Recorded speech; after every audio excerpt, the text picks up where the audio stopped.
Hey everybody, welcome back to the 80s Slasher YouTube channel. In this video, we will be going back to take a look at the year 1985 and all the slasher films that were released that year. Now, of all the years in the 80s, 1985 is without a doubt the most interesting of any year, in my opinion.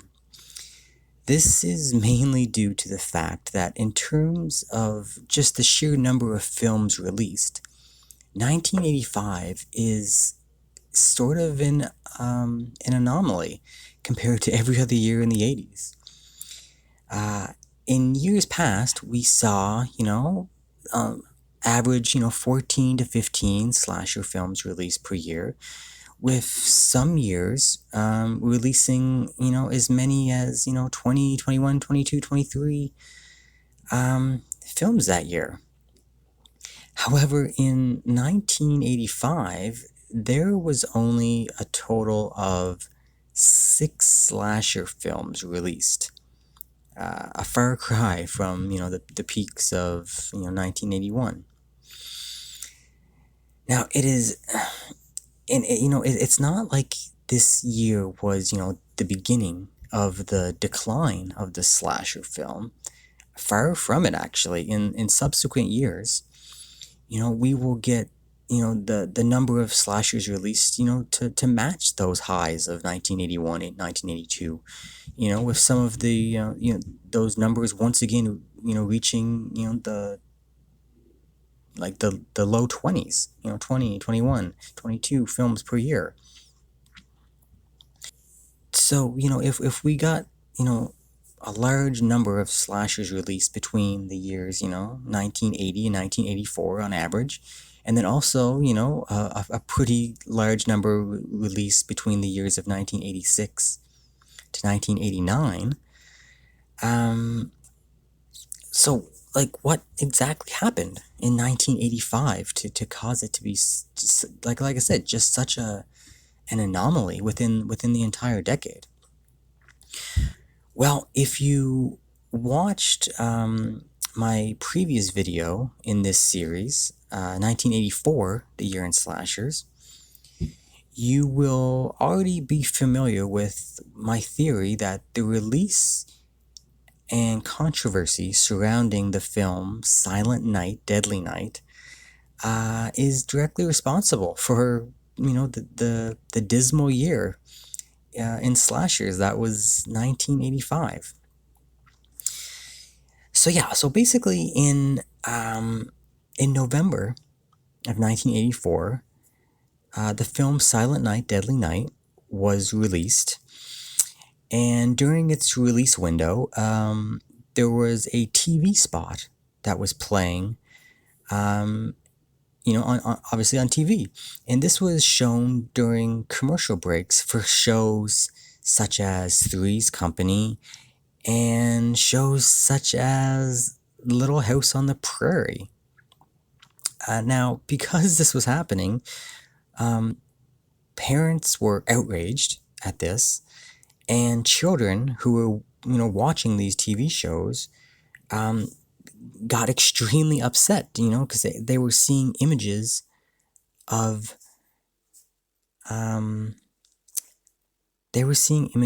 Santa Claus on their TV violently killing people. So this outrage, it led to, some widespread protests across, the United States, with marches and things happening at, local malls and local, movie theaters. They would sit out there with signs and chant and sing Christmas carols, all in an attempt to have the film pulled from the theaters. These protests, it didn't take long before they caught the attention of, the media, and, the story was on news broadcasts, it was showing up in newspapers, concerned parents were writing letters into the newspapers. And it became a really big thing. Um, so due to all of this negative press coverage, the film's ads, like all the advertisements, the trailers, press or like advertisements in like magazines and newspapers, all that was pulled after only 6 days after the film opened.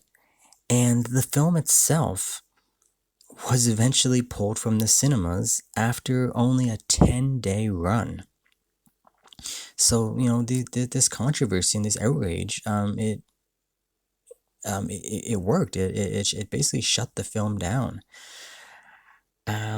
So yeah, so basically, it's my opinion that, all of this negative attention on the slasher subgenre caused a lot of filmmakers, that were making films within the subgenre to, probably reconsider what type of films that they were going to make, or at the very least, exercise some caution and just give it some time for the whole controversy to kind of blow over before continuing to make their next slasher films. So, hence 1985 was a down year for the slasher film, with not a lot of films that were released, and because of that, there's not a lot of films for us to talk about in this video. But talk about them we will. We'll do our best to cover what we have this year. So yeah, with that little backstory, and again, this is just my theory of what I feel happened. The only thing that kind of makes sense to me. But let's just go ahead and we'll just take a quick little overview of the year. So yeah, so like I said, for me, I have a total of 6 slasher films released. Now I know, again, this is my interpretation of what is a slasher film. I know there's been discussion on this channel before of people saying like, oh, there's more than 6. There's this film and there's that film, and I don't include them just because they don't fall within the category of what makes a slasher film to me. They maybe I consider them more of an Italian giallo film, or they're more of a thriller. It just I categorize these films by a very distinct formula that they follow. So for me, like I said, 6 films. Now, box office sales, when you look at this, almost $52 million. That is pretty good. Especially when you're talking about 6 films. Now, that 51.9 million dollars in sales is basically 2 films. So again, we'll get to that when we get to that. But still, regardless, that's a pretty, in terms of box office return, that's a pretty strong showing for the year. Especially, like I said, based on the number of films released. I always like to bring up how many number of holiday themed films there are. Like the Halloween, the Friday the 13th, the Graduation Day, the Christmas films, all that kind of stuff. So, it just kind of plays into the overall theme of the genre. And yeah, there was one film this year. Franchise films. There were 2 franchise films, and the number of direct to video films I have is 4 with a question mark, because some of this the information is not clear. Again, we'll talk about this in a little bit. But yeah, it's not exactly clear. So again, kind of an interesting year. We don't have a lot of information because there's only a few films, and there's not a lot of information for some of these films. So basically, it's what we have to work with. So now, if we compare this year to last, from 1984 versus 1985, again, 1984 had a total of 13 slashers, and up until that point, that was the lowest amount released. So it's almost like we're seeing like a decline from like 81 to 82. They gradually go down, and then obviously a big drop off from 86, like less than half of the films released in 85. But like I said, like we'll talk about it in later videos, but it's not a continuing trend. 86, 87, 88, 89, the numbers go up, and there's quite a few released in those years. In terms of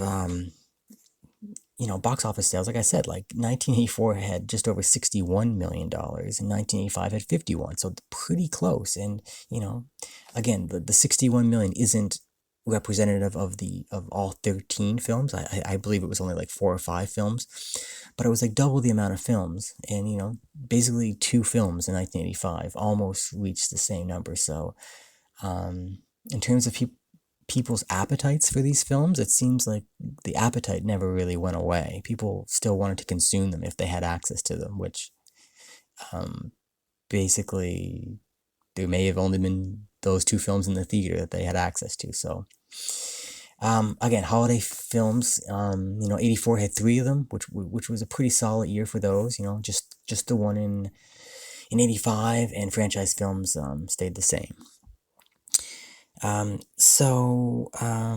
Yeah, kind of an interesting year to year. But the biggest change is just basically the number of films released, really. So yeah, like I say, if we go and take a look at the number of slashers released per year, um, like I said, like 1980, beginning of the genre, 15 films, which is a solid number. 81, 23 films, like when you throw in some of the foreign films released. 82, 21, and then, we get a slow decline from 83 to 84. But, all those numbers are pretty, consistent within a range, and 85 is just a glaring, like a glaring anomaly. Like, it's really interesting. Yeah, so we took a quick look at these. So before we go any further, let's just talk about the 6 films that we have here. So the first one here we have is Horror House on Highway 5. Next film we have is Friday the 13th, A New Beginning, part 5 in the franchise. Then we have Blood Cult. Then we have Blood Tracks. And we have A Nightmare on Elm Street 2, Freddy's Revenge. And the final film I'm putting under 1985 is Gun Massacre. So yeah, we take a look at these titles, and for a short list of 6 films, it's not a bad list. I don't think. There's about half the films here have some pretty good name recognition, I would say. Like I said, it's kind of I don't know. It's an interesting short little list, and there's some interesting variety. Like I said, in terms of like you get like the holiday themed film, obviously Friday the 13th, Part 5, A New Beginning. Like at least we get one of those. They're always trying to have one of these per year. And then we get a slasher film, which Blood Tracks is a film from Sweden. So that's an interesting thing. I always like to get these foreign slashers. They always have a little different feel to them. And then, like I said, in terms of straight to video releases, now again, it's a little murky here. Blood Cult for sure, never went to the theaters. Gun Massacre never went to the theaters. Blood Tracks and Horror House on Highway 5, I'm not certain for sure whether or not they went to the theater. I can't find any information. There's no box office information. There's nothing that said they went anywhere near a theater. Blood Tracks maybe was in some Swedish theaters upon its release. I don't know. So potentially.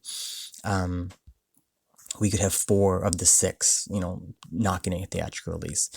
The only 2 for sure, for certain, that we know went to the theaters, of course, was, A Nightmare on Elm Street 2, Freddy's Revenge, and Friday the 13th, Part 5, A New Beginning. Yeah, so, yeah, like I said, an interesting year, a little bit of variety, a little bit of everything this year. I guess when you're talking about only 6 films. So let's take a look at the release schedule here. So, again, obviously it's going to be spread out, but it's as usual, it's a little back heavy with, like, October, November, end of season, usually the busy time for horror films. Friday the 13th was released in March. So we got one early, and that obviously it did really well. We'll take a look at the stats in a little bit here. Blood Cult, again, not a theatrical release, but the information I could find, it seemed like it went on direct to video in May of '85. And then November, again, Blood Tracks, same deal as Blood Cult. Maybe it got a Swedish release, I'm not sure. But the Nightmare on Elm Street 2 got released in November of '85. And then Gun Massacre got a December release on video. Horror House on Highway 5, there's no date associated with it, just 1985 that I could find, so I'm just gonna throw it in here as an unknown release date. Yeah, so that's basically the way they were released throughout the year. Like I said, now let's just take a quick look at the very brief amount of information on the stats that we have. So we'll start with the budgets. The highest budget film of the year was Nightmare on Elm Street 2: Freddy's Revenge, $3 million, which is a very solid budget for a slasher film during this time. That they obviously put the money in. They knew what they were doing. They knew what, obviously this was going to be a big return. And the same thing with Friday the 13th, $2.2 million for a Friday film is, it's about par with most of them. That's a solid budget. And again, they knew it was going to make money. Blood Cult, yeah, $27,000 budget, which sounds about right. So yeah, that's basically what this year is. 2 blockbuster films, and everything else was, along the tier of Blood Cult. I couldn't find a budget for Gun Massacre, but I'm assuming it's closer to the Blood Cult range than it is the Friday and Nightmare range. So yeah. So now if we take a look at the box office, both of these films, the 2 franchise films, Nightmare and Friday, they did incredibly well. Nightmare Part 2, bringing in just about $30 million, which, it's no surprise. When the first Nightmare on Elm Street film in 1984 was released, it just, the new villain Freddy Krueger, it just kind of spread word of mouth, and it kind of, obviously the franchise was starting to take off, and they wanted to capitalize on it really quick with a quick turnaround with this sequel. And yeah, $30 million on a $3 million budget, so they did really well. And of course, at this point, the Friday franchise, they were getting, they were on their downward decline for sure, but it was still making money. Almost $22 million off a $2.2 million budget. Yeah, it's they knew what they were doing, and these 2 films, obviously, like I said, people wanted to see these films. There was lots they wanted to see. If they were putting them in the theaters, people were going to see them. So there was still, it's not like the genre was declining in terms of people not caring anymore. People wanted to see these movies. And like I said, and it continues all the way through to the end of the decade. There's always been a fan base for these types of films. So, yeah, so, in terms of, box office sales, I'd say even though there's only 2 films, the genre was still alive and healthy. It's just the filmmakers, I just don't think at this time were willing to make these films because they didn't know how the public was going to react. But I think, the return of just these 2 films let them know that, if you made a good film, people were still going to go check them out.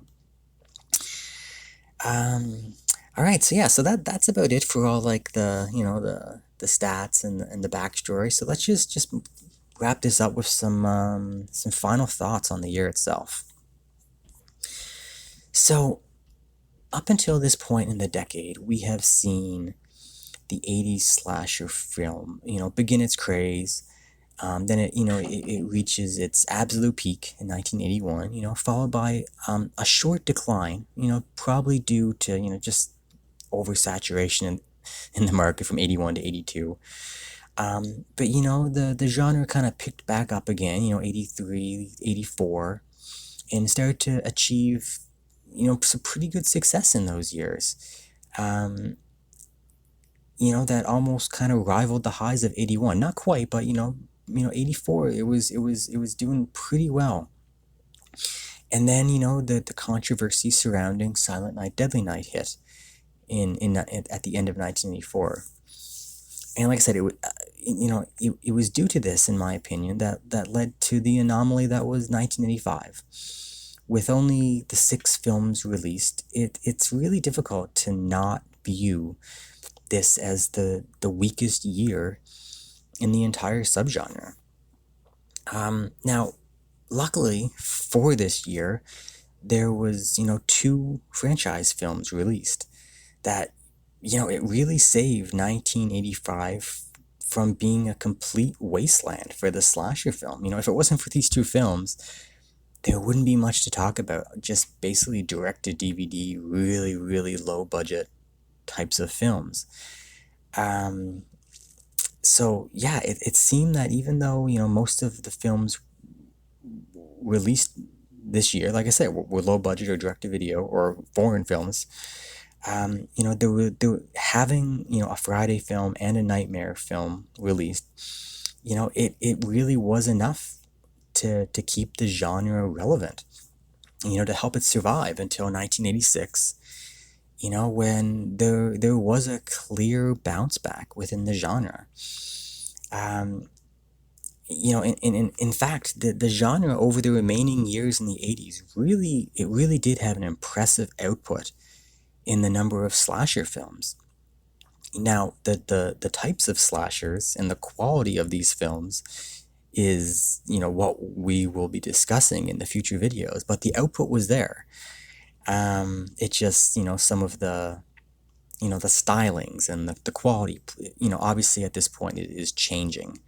Yeah, so yeah, 1985 was quite a disappointing year for slashers.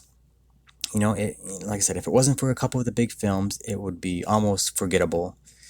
But luckily the genre gets back on track, and the decade will finish strong, in my opinion. So that's kind of that's it. That's kind of the recap of the brief year that was 1985.